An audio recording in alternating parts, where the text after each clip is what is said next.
जय श्री कृष्ण। विष्णु भक्त ध्रुव की कहानी। सृष्टि के विकास के लिए ब्रह्मा जी ने स्वयं भू मनु और शतरूपा को उत्पन्न किया। दोनों के 2 पुत्र और 3 कन्याएं उत्पन्न हुई। देवयुति, प्रसूति, आकुति पुत्रियां हुई और उत्तानपाद और प्रियव्रत पुत्र हुए।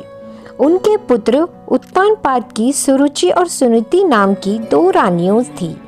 राजा उत्तानपाद का अपनी रानी सुरुचि से लगाव था। सुनीति के पुत्र का नाम ध्रुव था और सुरुचि के पुत्र का नाम उत्तम था। एक दिन सुरुचि का पुत्र उत्तम राजा की गोद में खेल रहा था।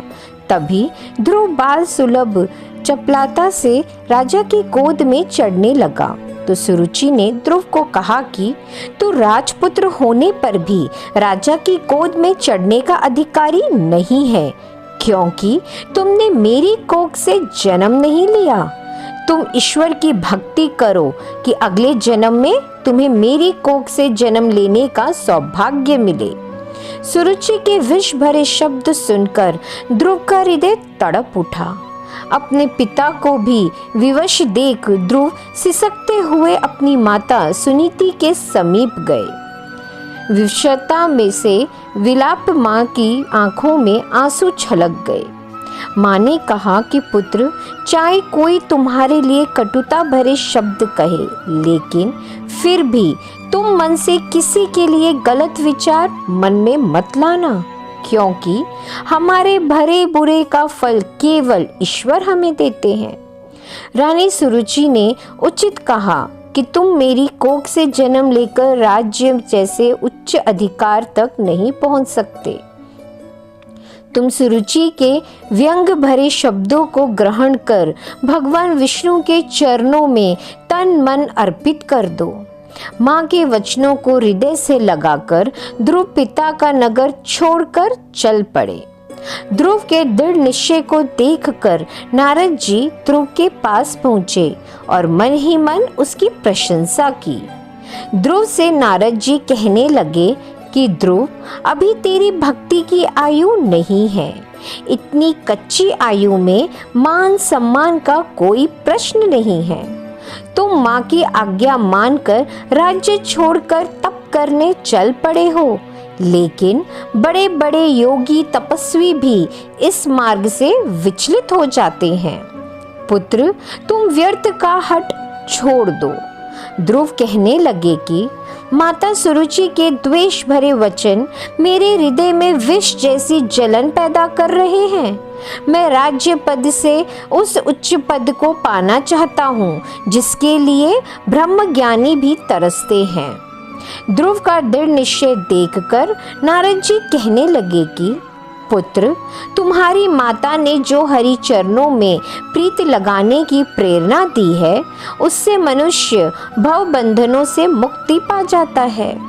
तुम यमुना नदी के तट पर मधुवन में जाकर जप, तप, नियम और प्राणायाम से मन एकाग्र कर विष्णु जी का स्मरण करो।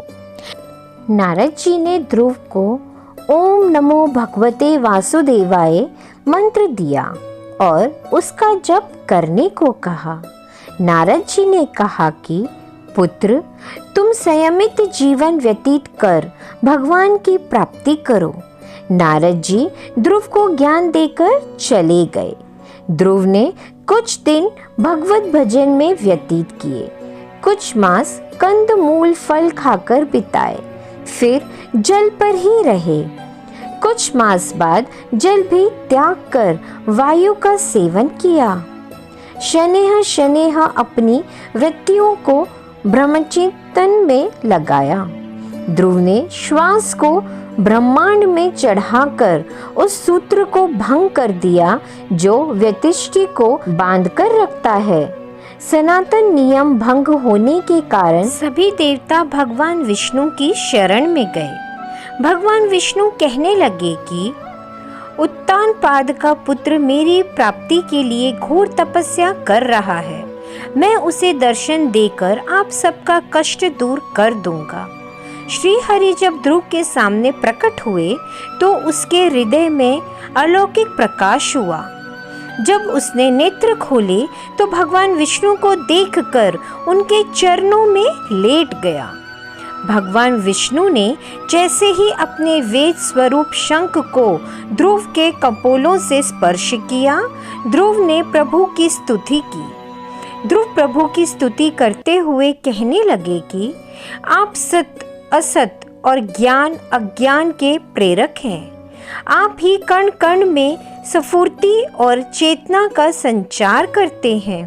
प्रभु, आपके अंश से उत्पन्न जीव मोह माया में पड़कर आपकी मूल शक्ति को भूल जाते हैं। प्रभु, मेरी प्रार्थना स्वीकार कर मुझे बुद्धि दें कि आपके चरणों में मेरा अनुराग सदैव बना रहे। मैं आपके शरण में आया हूँ। श्री हरि ने प्रसन्न होकर कहा कि जिस पद को पाने के लिए योगी जन्मों तक तप करते हैं, मैं तुम्हें वो पद प्रदान करता हूँ। ध्रुव, मैं तुमको पवित्र लोक प्रदान करता हूँ, जिसके सब और जोशी चक्र घूमता है और जिसके आधार पर सब नक्षत्र घूम रहे हैं। सप्त ऋषि तुम्हारे इर्द गिर्द चक्कर लगाएंगे। इस लोक का नाश त्रिलोकी के नाश पर भी नहीं होगा। तुम्हारे नाम पर यह ध्रुव लोक कहलाएगा। तुम हजारों वर्षों तक इंद्र जीते होकर पृथ्वी पर राज्य करोगे। समस्त ऐश्वर्य भोगने के पश्चात तुम मेरे लोक को प्राप्त करोगे। भगवान विष्णु ध्रुव को वर देकर अपने धाम लौट गए और ध्रुव अपने नगर लौट गए। नारद जी ने ध्रुव के परम पद पाने का समाचार राजा उत्तानपाद को दे दिया था। ध्रुव के पिता राजा उत्तानपाद ने धूमधाम से स्वागत किया। रानी सुनीति और रानी सुरुचि अपने पुत्र उत्तम के साथ आई। राजा ने ध्रुव को गले से लगा लिया और ध्रुव ने माता पिता का आशीर्वाद लिया। रानी सुनीति और ध्रुव मिलकर आनंदित हुए। प्रजा ने रानी सुनीति का जय जयकार किया और कहने लगे कि ध्रुव पृथ्वी की रक्षा करेंगे। ध्रुव ने 36,000 वर्षों तक राज्य किया। उन्होंने अपने पुत्र उत्कल को राज्य सौंपकर स्वयं बद्रिकाश्रम चले गए। सांसारिक मोह त्याग कर प्रभु की भक्ति में लीन हो गए। एक दिन आकाश मार्ग से उन्होंने एक दिव्य विमान को पृथ्वी की ओर आते हुए देखा। वह विमान भगवान विष्णु द्वारा भेजा गया था। ध्रुव काल के सिर पर पैर रखकर ध्रुव जी भगवान विष्णु द्वारा भेजे गए विमान में विराजमान हुए। परम पद के अधिकारी ध्रुव भक्त के स्वर्ग लोक पहुँचने का समाचार सुनकर नारद जी प्रसन्न हुए कि उनका शिष्य उनके द्वारा बताए गए योग मार्ग से स्वर्ग लोक आया है। ऐसे ही और वीडियोस और जानकारी के लिए चैनल को लाइक, शेयर और सब्सक्राइब अवश्य करें।